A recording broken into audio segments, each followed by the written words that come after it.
Hello friends मु रश्मि kitchen को आपको बहुत बहुत स्वागत। जी आम स्वादिया जन्ही आलू तरकारी बनाइबा। चलतु आलू डेरी नक स्टार्ट करिया। आज यही स्वादिष्ट रेसिपी टी चारिटा जन्ही नहीं जन्हीर चोपा चांचिकी भल भाव काटी नवा। कढ़ई रे अल्प पानी दबा। कटा होता जन्ही को सीझापी दबा। जन्हीर टिके लुण दबा। गोटे मिनिट रे जन्ही आमर भल भाव सीझीगला। एबे कढ़ईर तेल दबा। तेल गरम हो गले तेजपत्र पंच फुटण दबा। पियाज दबा। पियाज आमर भल भाव भाजी हो गले टमाटो दबा। एबे आमर टमाटो सीझीगला। एबे जीरा गुंड हल्दी गुंड लंका गुंड धनिया गुंड दबा। मसला को टिके भल भाव भाजी दबा। तापरे रसुण अदा पेस्ट दबा। एबे मसला को भल भाव भाजवा। एबे देखंतु आमर मसला भल भाव भाजी हो गला।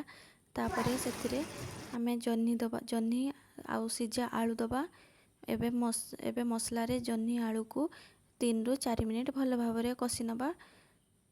3 ରୁ 4 मिनिट कषिला परे एबे आमर देखंतु जन्ही आलू तरकारी भल भाव कषि हो गला। एबे टिके तरकारी गरम मसला दे दबा। एबे देखंतु आमर रेडी हो गला जन्ही आलू तरकारी। एही स्वादिया जन्ही आलू तरकारी को आपण रोटी किंबा भात संगरे भी खाई परिबे।